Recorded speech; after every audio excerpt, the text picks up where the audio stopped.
Alright, I'm about to walk y'all through how you can make your own RSO at home with just your crock pot. It's not the best method. It's going to be some work. It's going to be time consuming, but it will work. So give me 1 second. Let me get all my supplies together and I'll be right back. Okay, so normally I'm going to show y'all what would be readily available for most people. 190 proof Everclear. Again, this isn't going to be your best option, but it is an option that will work. It's easily accessible for everybody. Okay, so let me shut my dogs up. When you add your flour, doing it this method with the crock pot, you're going to want to decarb your flour in the oven. 200, 210 degrees, about 25 minutes or so. Flip it around after 15. Let it cool down, then you're going to throw it into the jar. I already have mine soaking. It's from one of my 5 gallons. So you can see mine is pretty green. Don't stress. If yours ain't this green, don't worry about it, because I make mine a lot stronger just because I supply other people. So, another thing you're going to want, some food grade cheesecloth. This stuff, I use this stuff like crazy filtering. Filter. That's all it is. Cut it and use it to filter. I'm going to show y'all. Give me 1 minute. Let me get it cut and I'm going to show you how to do all that. Alright. Got it back cut. You'll notice my mason jar, I got a different lid on here. I did grab one of my regular lids. I'm going to show y'all just a little trick to make it easy. Now, while it's sitting though, you do want to shake it.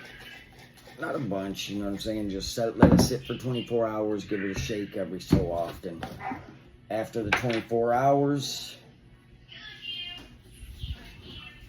okay, so all you're doing, putting that on there.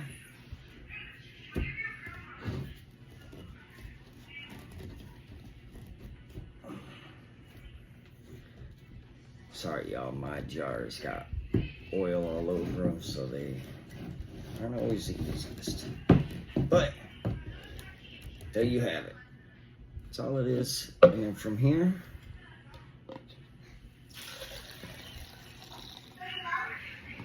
tip it upside down. You want to let it get air though, otherwise it's not going to want to come out. Now again, I've been letting my jar sit. That's flour from one of my 5 gallon buckets. But you can see,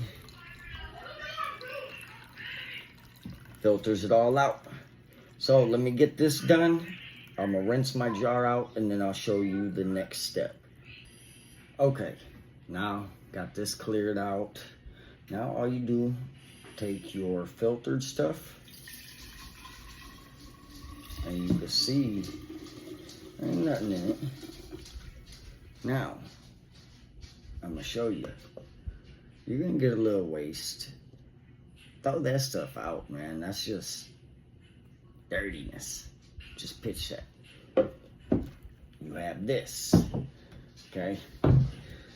This is where your silicone little spatulas will come into play. You have your crock pot. I set mine on medium to start, and I'll pour hot water in there. Now, once it's going, I'll kick it down to warm, whatever. I'll play with it. I have a temp probe that I'll drop in here. Some people will tell you to take your mixture, pour it right in. Don't do that. That creates a whole nother mess that you don't want to deal with. I've done it. It sucks. It works, but it's messy. Keep it in a jar. Now, I would use a smaller jar, base it off of the size. You don't want as much room as I have. All my little jars are full, y'all. So all you do, throw it in there, and you're gonna let it cook.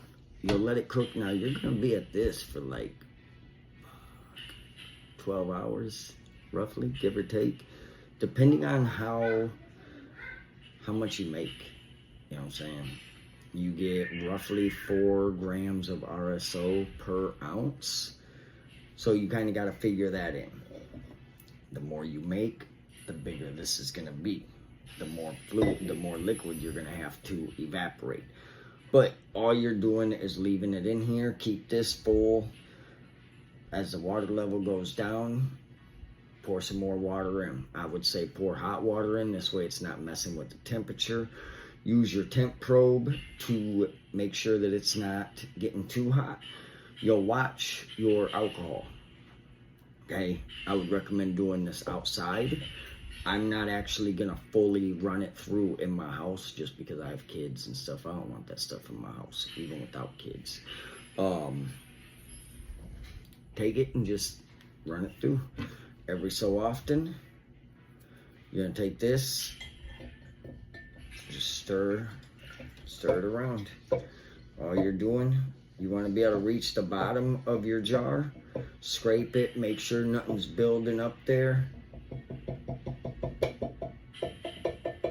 Be as clean as possible, okay? Then set it aside. You're gonna wanna come back and stir this probably every 20 minutes, 30 minutes. That's what sucks. Yeah, it sucks, but it works, okay? This is how everybody at home can do it themselves. So give me a minute, let me end this video. I'll start the video back up in the garage and I will be able to show you the difference in how much easier it is using the crock-pot method versus spending $100 and getting you a hot plate. Now you can see I am in here, okay? I'm gonna pull this up just because I already do have some on my hot plate. Let me flip the camera around and show y'all what I'm talking about.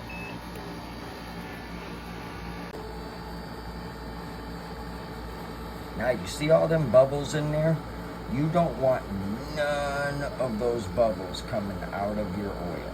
You want to keep it cooking until all them bubbles are gone.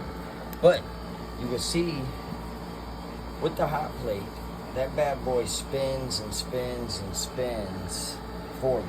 It's constantly stirring it. As you go, you lower that down, the lower your liquid gets. That's how you can make RSO at home. That's how, with everything that everybody's got a crock pot, everybody's got mason jars. It's so easy to do. You have, even following that method, okay, using your crock-pot filter, you can get, I'm trying to get it to where you can see the damn reflection. It ain't gonna work. There we go. You can see, okay? I filter so much, even after it's cooking, as it's getting thicker and thicker and thicker. I'll filter it until it's about almost done, and then I'm done with the filtering. If I have to save a picture to show you all the stuff that I filter out of mine. You will waste some, that's personal choice. I do that just so that it's cleaner, just so it's better. But there y'all have it. That's how you make RSO at home. If you have any questions, just hit me up, shoot me a message. I'll gladly help everybody learn.